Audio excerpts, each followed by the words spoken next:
Computer science engineering. എൻ്റെ passion അല്ലെങ്കിൽ intelligence അനുസരിച്ചിട്ട് ഞാൻ പോയി ചേർന്നൊരു കോഴ്സാണ് കമ്പ്യൂട്ടർ സയൻസ് എഞ്ചിനീയറിംഗ്.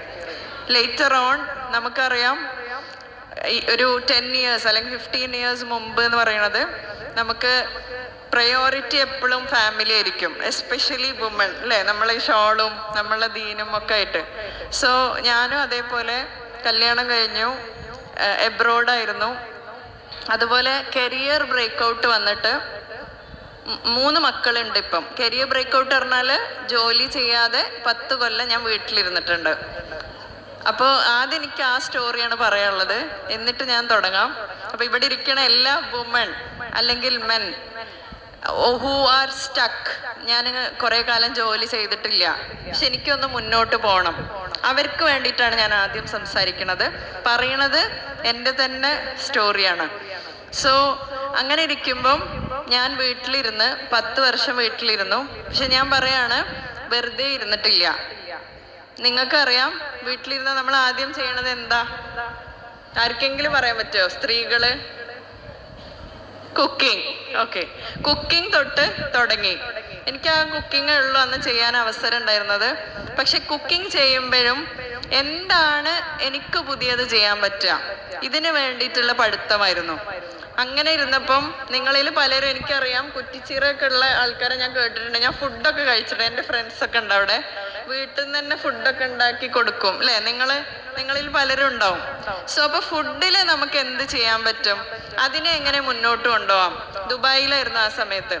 അങ്ങനെ ഫുഡിൽ എക്സ്പ്ലോർ ചെയ്ത് all around the world, Italian, Lebanese, Turkish, ഇങ്ങനത്തെ ഒക്കെ ഫുഡ് പഠിച്ച് കേരളത്തിനെയും അതിനെയും കൂട്ടി അതിൽ കോണ്ടസ്റ്റുകളിൽ പങ്കെടുത്ത്, നിങ്ങൾക്ക് കേട്ടിട്ടുണ്ടാവും ജുമാന ഖാദിരി, കേട്ടിട്ടില്ലേ?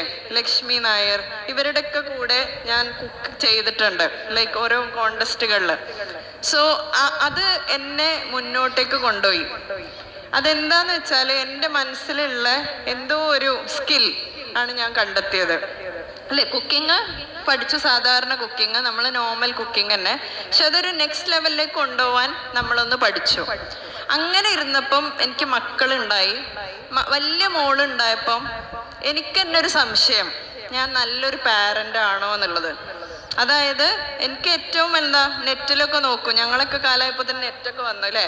അപ്പൊ നെറ്റിൽ നോക്കിയിട്ട് ഓരോ കുട്ടിക്ക് 1 വയസ്സാവുമ്പോ എന്താ, 2 വയസ്സാവുമ്പോ എന്താ, ഇങ്ങനെ പറഞ്ഞിട്ട് നമ്മൾ എന്ത് ചെയ്യും, എക്സ്പെക്ട് ചെയ്യും.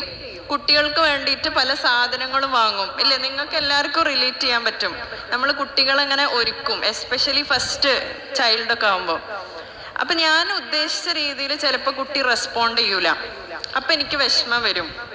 അപ്പൊ ചിലപ്പോൾ ഞാൻ ദേഷ്യം പിടിക്കും. എന്താ വെച്ചാൽ ചെറിയ കുട്ടീനോടാണ് കാണിക്കണേ.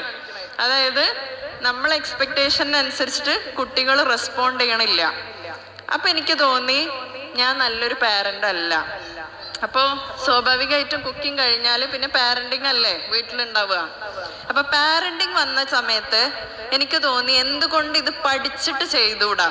കുട്ടികളെ സൈക്കോളജിയും ഇന്ന് ഒരുപാട് കോഴ്സസ് അവൈലബിൾ ആണ്. ഈ മോണ്ടിസറി കോഴ്സസ്, സൈക്കോളജി കോഴ്സസ്, കുട്ടികളെ സ്കില്ല് കണ്ടെത്താനുള്ള കോഴ്സസ്.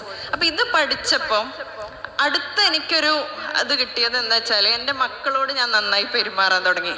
അതുപോലെ തന്നെ ഹസ്ബൻഡ് പറയും, നീ ഇപ്പൊ ആദ്യത്തിലേറെ നല്ലതാന്ന് പറയും. കാരണം എന്താ വെച്ചാൽ നന്നായിട്ട് മനസ്സിലാക്കി പെരുമാറാൻ തുടങ്ങി. അപ്പൊ ഞാൻ മനസ്സിലാക്കിയ ഒരു കാര്യം എന്താ വെച്ചാല്, സൈക്കോളജിക്കലി കുട്ടികളെ നേരിട്ടാൽ നമുക്ക് അവരെ നമ്മളെ ഇഷ്ടത്തിനല്ല, അവരെ ഇഷ്ടത്തിന് നമുക്ക് പെരുമാറാൻ നമ്മളെ ട്രെയിൻ ചെയ്യാം എന്നുള്ളത്. സോ ആദ്യം ഞാൻ റെക്കമെൻഡ് ചെയ്യുന്നത് പുതിയ പാരൻസിനോടും പഠിക്കാൻ കഴിവുള്ള എല്ലാ പാരൻസിനോടും നിങ്ങളൊന്ന് കുട്ടികളെ കുറിച്ച് പഠിക്കുക എന്നുള്ളതാണ് ആദ്യത്തത്. കുട്ടികളുടെ സൈക്കോളജിയും, കാരണം എല്ലാവരും ഒരേപോലെ ആവില്ല അല്ലേ, നമുക്ക് എല്ലാവർക്കും അറിയണതാണ്, ആരും ഒരേപോലെ അല്ല. അങ്ങനെ ഇരുന്നപ്പോ എനിക്കിപ്പോ 3 മക്കളാണ്. ഇന്ന് ഇവിടെ കൊണ്ടുവന്നാൽ 3 മക്കളെയും അൽഹംദുലില്ലാ ഐ വിൽ സേ, കാരണം കൊണ്ടുവന്ന എനിക്ക് പറയാൻ പറ്റും അവർക്ക് എന്താ വേണ്ടത്, അവരെ കഴിവുകൾ എന്താ, അവരിതിനെങ്ങനെ റെസ്പോണ്ട് ചെയ്യുക.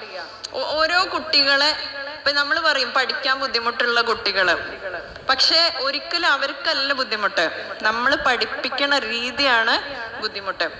അങ്ങനെ ഇരുന്നപ്പോ പലതും അങ്ങനെ ചെയ്തു. കുട്ടികൾക്ക് വേണ്ടി ഫാഷൻ ഡിസൈനിങ്, ഗാർഡനിങ്, വീട്ടില് ദുബായിലായാലും ഇവിടെ ആയാലും ഒക്കെ ചെയ്ത് ഒരു വീട്ടിന്റെ ഉള്ളിൽ നിന്ന് എന്തൊക്കെ ചെയ്യാൻ പറ്റും അത് മുഴുവൻ ചെയ്തു. അപ്പോഴും എൻ്റെ മനസ്സ് ഹാപ്പി അല്ല. ബിക്കോസ് എൻ്റെ മനസ്സിൽ ഞാൻ പഠിച്ച എന്തൊക്കെയുണ്ട് അതെന്തൊക്കെ ചെയ്ത് പുറത്തേക്ക് കൊണ്ടുവരണം. അതൊരു എൻ്റെ ഉള്ളിലത്തെ സ്കില്ലുണ്ട്, അത് കൊണ്ടുവരണം എന്നുള്ളൊരു ഡൗട്ട്, സെൽഫ് ഡൗട്ട്. ഇതല്ല, ഇതിലേറെ എനിക്ക് ചെയ്യാണ്ട്. ഓരോന്ന് ചെയ്യുമ്പോഴും നല്ല ഹാപ്പിയാണ്. നമ്മൾ കാറ്ററിംഗ് ഒക്കെ ചെയ്യുമായിരുന്നു, പക്ഷെ ഹാപ്പിനെസ്സിനെക്കാട്ടിലും ഇനിയും എനിക്ക് എന്തൊക്കെ ചെയ്യാണ്ടെന്ന് തോന്നി. അങ്ങനെ ഞാൻ എന്ത് ചെയ്തു, ഇതേപോലത്തെ മോണ്ടിസറി കോഴ്സുകളൊക്കെ ചെയ്തു. അപ്പൊക്ക് എനിക്ക് മനസ്സിലായ ഒരു കാര്യം എന്താണ്, നമ്മൾ പുതിയ കാര്യങ്ങൾ കണ്ടെത്തിയാൽ, അപ്പൊ നമ്മളെ കുട്ടികൾക്ക് അപ്ലൈ ചെയ്ത കാര്യങ്ങൾ തന്നെയാണ് നമ്മളൊരു സംരംഭമായിട്ട് പിന്നീട് കൊണ്ടുവരുന്നത്. അതായത് ലൈഫ് സ്കില്ല് സ്കൂളുകളിൽ കൊടുക്കുക, അതേപോലെ ടീച്ചേഴ്സിന് എങ്ങനെയാണ് ഇന്റലിജൻസ് കണ്ടെത്തുക എന്നുള്ളത് മനസ്സിലാക്കുക, അതേപോലെ പാരൻസിന് നല്ലൊരു ട്രെയിനിങ് കൊടുക്കുക. ഇങ്ങനത്തെ പല സെഷൻസും, കുട്ടികളെ സ്കില്ല് കണ്ടെത്താനുള്ള പല സെഷൻസ് ക്യൂറേറ്റ് ചെയ്ത് അതാണ് നമ്മളെ സംരംഭം എത്തിയത്. അപ്പൊ സ്വാഭാവികമായിട്ടും 10 കൊല്ലം വീട്ടിലിരുന്നതുകൊണ്ട് നല്ല ചാലഞ്ചായിരുന്നു. ഞാൻ പുതിയ കുട്ടികൾക്കും കൂടിയാണ് പറയണത്, നമ്മൾ പുതിയൊരു കാര്യം ഇറക്കുമ്പോൾ ആരും അംഗീകരിക്കൂല. പക്ഷേ നമുക്ക് എന്ത് ചെയ്തു, ഈ ഒരു സംഭവത്തിന് നേരത്തെ വായിച്ച പോലെ ഒരു നാഷണൽ അംഗീകാരം കിട്ടി. അതായത് വർക്ക് ചെയ്യണതിന് മുമ്പ് തന്നെ ഒരു നാഷണൽ അംഗീകാരം കിട്ടി. ആ നാഷണൽ അംഗീകാരമാണ് നമ്മളെ ഫെർദർ ആൾക്കാരെല്ലാവരും കൂടിയിട്ട് ഇതൊരു സംരംഭം ആക്കണം, ഇതൊരു ട്രെയിനിങ് ആക്കണം എന്ന് പറഞ്ഞിട്ട് കൊണ്ടുവന്നത്. അപ്പൊ എനിക്ക് പറയാനുള്ളത്, നമുക്ക് വീട്ടിലിരുന്നിട്ടും ഇങ്ങനെ സംരംഭത്തിലേക്ക് എത്താം. ഫസ്റ്റ് തിങ് ഒന്ന് എന്ന് പറയുന്നത്, നമുക്ക്